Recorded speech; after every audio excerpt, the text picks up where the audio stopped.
Jesus went forth with his disciples across the Kidron Valley, where there was a garden which he and his disciples entered. Now Judas, who betrayed him, also knew the place, for Jesus often met there with his disciples. So Judas, procuring a band of soldiers and some officers from the chief priests and Pharisees, went there with lanterns and torches and weapons. Then Jesus, knowing all that was to befall him, came forward and said to them, "Whom do you seek?" They answered him, "Jesus of Nazareth." Jesus said to them, "I am he." Judas, who was standing with them, when he said to them, "I am he," they drew back and fell to the ground. And again he asked them, "Whom do you seek?" And they said, "Jesus of Nazareth." Jesus answered them, "I told you that I am he. So if you seek me, let these men go." This was to fulfill the word he had spoken. Of those whom thou gavest, I lost not one. Then Simon Peter, having a sword, drew it and struck the high priest's slave and cut off his right ear. The slave's name was Malchus. Jesus said to Peter, "Put your sword into its sheath. Shall I not drink the cup which the Father has given me?" So the band of soldiers and their captain and the officers of the Jews seized Jesus and bound him. First they led him to Annas, for he was the father-in-law of Caiaphas, who was the high priest that year. It was Caiaphas who had given counsel to the Jews that it was expedient that one man should die for the people. Simon Peter followed Jesus, and so did another disciple.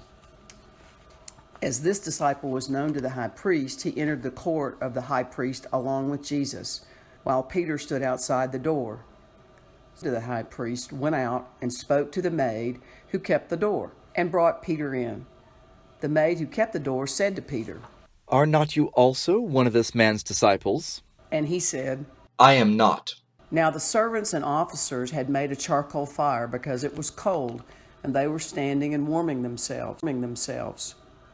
Peter also was with them, standing and warming himself. The high priest then questioned Jesus about his disciples and his teaching. Jesus answered them, "I have spoken openly to the world. I have always taught in synagogues and in the temple, where all Jews come together. I have said nothing secretly. Why do you ask me? Ask those who have heard me what I said to them.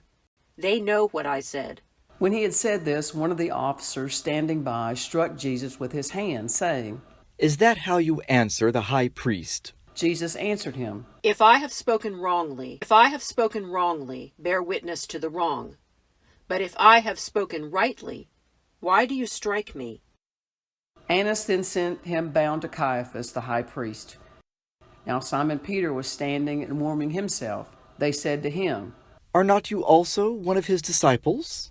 He denied it and said, "I am not." One of the servants of the high priest, a kinsman of the man whose ear Peter had cut off, asked, "Did I not see you in the garden with him?" Peter again denied it, and at once the cock crowed.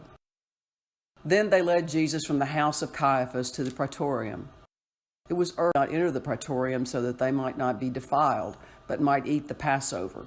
So Pilate went out to them and said, "What accusation do you bring against this man?" They answered him, "If this man were not an evildoer, we would not have handed him over." Pilate said to them, "Take him yourselves and judge him by your own law." Who said to him, "It is not lawful for us to put any man to death." This was to fulfill the word which Jesus had spoken to show by what death he was to die. Pilate entered the praetorium again and called Jesus and said to him, "Are you the king of the Jews?" Jesus answered him, Do you say this of your own accord, or did others say it to you about me?" Pilate answered, "Am I a Jew? Your own nation and the chief priests have handed you over to me. What have you done?" Jesus answered him, My kingship is not of this world. If my kingship were of this world, my servants would fight, that I might not be handed over to the Jews. But my kingship is not from the world." Pilate said to him, "So you are a king?" Jesus answered, You say that I am a king. For this I was born, and for this I have come into the world, to bear witness to the truth. Everyone who is of the truth hears my voice. Pilate said to him. What is truth? After he had said this, he went out to the Jews again and told them, I find no crime in him. But you have a custom that I should release one man for you at the Passover. Will you have me release for you the King of the Jews? They cried out again. Not this man, but Barabbas. Now Barabbas was a robber. Then Pilate took Jesus and scourged him, and the soldiers plaited a crown of thorns and put it on his head, and arrayed him in a purple robe. They came up to him, saying, Hail, King of the Jews! Jews! And struck him with their hands. Pilate went out again and said to them, See, I am bringing him out to you, that you may know that I find no crime in him. So Jesus came out, wearing the crown of thorns and the purple robe. Pilate said to them, Behold, the man. When the chief priests and officers saw him, they cried, Crucify him! Crucify him! Pilate said to them, Take him yourselves and crucify him, for I find no crime in him. The Jews answered him, We have a law, and by that law he ought to die, because he has made himself the Son of God.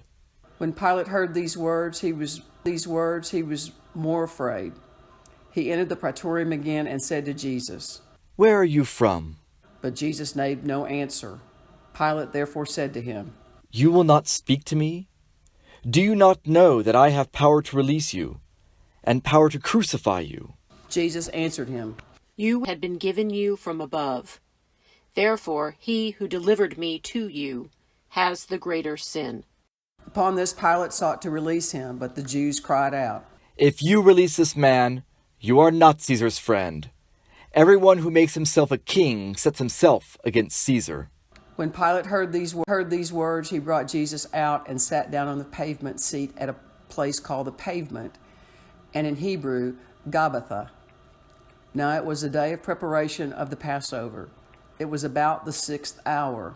He said to the Jews, Behold, your king. They cried out. Away with him. They cried out. Away with him. Away with him. Crucify him. Pilate said to them, Shall I crucify your king? The chief priests answered, We have no king but Caesar. Then he handed him over to them to be crucified. So they took Jesus, and he went out, bearing him to the place called the place of a skull, which is in Hebrew, Golgotha. There they crucified him, and with him 2 others, one on either side, and Jesus between them. Pilate also wrote a title and put it on the cross. It read, Jesus of Nazareth, the King of the Jews. Many of the Jews read this title, for the place where Jesus was crucified was near the city, and it was written in Hebrew, in Latin, and in Greek. The chief priests of the Jews then said to Pilate, Do not write the King of the Jews, but this man said, I am King of the Jews. Pilate answered, What I have written, I have written. When the soldiers had crucified Jesus, they took his garments and made 4 parts, one for each soldier, also his tunic. But the tunic was without seam, woven from top to bottom. So they said to one another, Let us not tear it, for to see whose it shall be. This was to fulfill the scripture. They parted my garments among them, and for my clothing they cast lots. So the soldiers did this, but standing by the cross of Jesus were his mother and his mother's sister, Mary the wife of Clopas, and Mary Magdalene. When Jesus saw his mother and the disciple whom he loved standing near, he said to his mother, Woman, behold your son. Then he said to the disciple, Behold your mother. And from that hour the disciple took her to his own home. After this, Jesus, knowing all that was now finished, and said, fulfill the scripture, I thirst.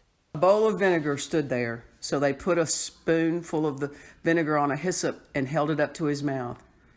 When Jesus had received the vinegar, he said, It is finished. And he bowed his head and gave up his spirit.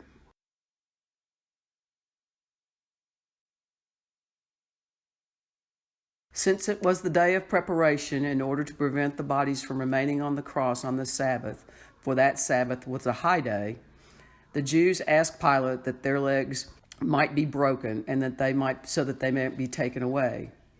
So the soldiers came and broke the legs of the first who had been crucified with him. But when they came to Jesus and saw that he was already dead, they did not break his legs. But one of the soldiers pierced his side with a spear, and at once there came out blood and water. He who saw it has borne witness. His testimony is true, and he knows that he tells these the truth, that you may also believe. For these things took place that the scripture might be fulfilled. Not a bone of him shall be broken. And again another scripture says, they shall look on